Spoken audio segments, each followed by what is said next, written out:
दोस्तों अभी तक तो आप भली भांति समझ चुके होंगे कि अकेले प्राइस एक्शन के भरोसे ऑप्शन ट्रेडिंग में सरवाइव कर पाना नेक्स्ट टू इम्पॉसिबल बात है, क्योंकि 80% of the time market sideways रहता है, 20% ही ट्रेंडिंग रहता है। ट्रेंडिंग मार्केट में हर स्ट्रेटेजी वर्क करेगी, हर इंडिकेटर वर्क करेगा, हर प्राइस एक्शन पैटर्न वर्क करेगा, बट 80% टाइम क्या करना है? तो 80% टाइम क्या हमें शांति से बैठे रहना है और 20% टाइम ही ट्रेड करना है? तो ऐसा बिल्कुल भी नहीं है। उसी के लिए हम डेटा एनालिसिस का सहारा लेते हैं।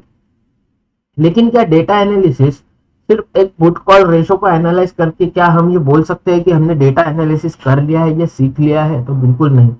डेटा एनालिसिस में 3 मेजर फैक्टर्स होते हैं जिनका इंटरलिंक जो कनेक्शन होता है उसको क्रॉस वेरीफाई करने के बाद ही बाजार का सही आकलन हमें हो पाता है और उसका एग्जैक्ट रिएक्शन हमें बाजार में देखने को मिलता है। बट डेटा एनालिसिस के लिए प्राइस एक्शन का गहरा नॉलेज आपको होना, गहरी समझ आपको होना बहुत जरूरी होता है। तो इसीलिए प्राइस एक्शन को मैं सेकेंडरी मानता हूं ऑप्शन ट्रेडिंग में। प्राइस एक्शन आना जरूरी तो है, लेकिन प्राइस एक्शन हमें अप्लाई कहां करना है, कहां हमें किस तरह का प्राइस एक्शन ढूंढना है, कहां हमें किस तरह का कंफर्मेशन ढूंढना है, इसी के लिए प्राइस एक्शन का यूज किया जाता है ऑप्शन ट्रेडिंग। तो अगर आपको डीपली डेटा एनालिसिस सीखना है तो कौन से वो 3 मेजर फैक्टर्स है जिनके आधार पर हम ये मान सकते हैं कि बाजार बिकवाली की ओर बढ़ रहा है या बाजार खरीदारी की ओर बढ़ रहा है या बाजार अनइंटरेस्टेड है? तो एक ही सिनारियो इसमें बनता है जब हम ट्रेड नहीं कर सकते हैं, वो है बाजार में किसी की रुचि ना होना। जब बायर और सेलर दोनों अपनी अपनी भूमिकाओं पर अड़े हुए होते हैं तभी हम ट्रेड करना अवॉइड करते थे। अदरवाइज दोनों सिनारियो में हमें ट्रेडिंग अपॉर्चुनिटीज यहाँ पर मिल जाती है, जो कि प्राइस एक्शन में अब इस तरह के मार्केट में आप क्या ही प्राइस एक्शन ढूंढ लोगे। 5 मिनट का टाइम फ्रेम है और 5 मिनट के टाइम फ्रेम पर भी यहाँ पर कोई प्राइस एक्शन पैटर्न ना बनता हुआ दिखाई दे तो आप झक मार के 3 मिनट 2 मिनट 1 मिनट में चले जाओगे और वहां पर प्राइस एक्शन पैटर्न ढूंढने लग जाओगे।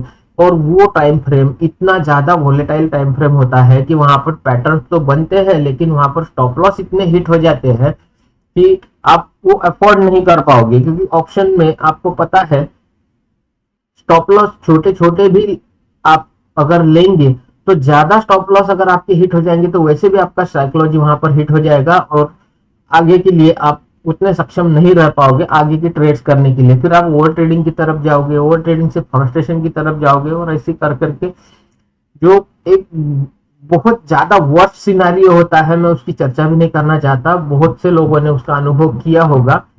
तो वहां तक बिल्कुल किसी के जाने की नौबत ना आए, यही मैं प्रभु के चरणों में प्रार्थना करता हूं और यही उम्मीद करता हूं कि आप लोग डेटा एनालिसिस की पावर को समझे।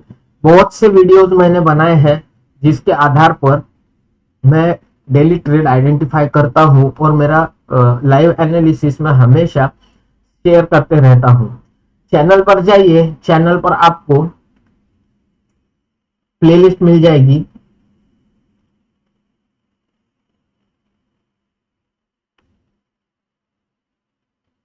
यहाँ पर लाइव ट्रेड एंड एनालिसिस करीबन 40 वीडियोस मैंने डाले हैं। डेली बेसिस पर मैं किस तरह डेटा के आधार पर यहाँ पर व्यू बनाता हूँ और अपने चार्ट उस तरह से फॉर्म होता है, इसके लाइव एग्जांपल आपको यहाँ मिल जाएंगे। ट्रेडिंग साइकोलॉजी के ऊपर भी मैंने बहुत सारे 10 वीडियो बनाए हैं। ट्रेडिंग साइकोलॉजी के आप वीडियोस देखिए, इंपॉर्टेंट लेसन्स के वीडियोस देखिए, ये सारे वीडियोस फ्री है, इसमें किसी तरह का कोई भी छुपा हुआ कोई एजेंडा नहीं है। स्ट्रेटजीज की वीडियो देखिए, ये सारी strategies price action based and sentiment based strategies है, इसको देखिए और एक प्राइमरी नॉलेज, एक बेसिक नॉलेज गेन करने का बिल्कुल यहाँ पर हक रखते हैं। एडवांस प्राइस एक्शन में अभी कुछ वीडियोस और ऐड होने हैं। देन ऑप्शन चेन एनालिसिस के ऊपर भी मैंने 7 वीडियोस की एक सीरीज बनाई है, उसमें देखिए। फिबोनाची स्ट्रेटजीज के ऊपर मैंने 6 वीडियोस बनाई है, उसको स्टडी कीजिए। तो ये बहुत सारी वीडियोस आपके काम आने वाली है। उम्मीद करता हूँ कि कुछ आपको मैं वैल्यू दे पाया हूँ। अगर वीडियो आपको पसंद आया होगा तो लाइक कीजिए, चैनल को सब्सक्राइब कीजिए और अपने दोस्तों के साथ इन वीडियोस को शेयर कीजिए। मिलते हैं किसी नेक्स्ट इन्फॉर्मेटिव वीडियो में, तब तक के लिए धन्यवाद।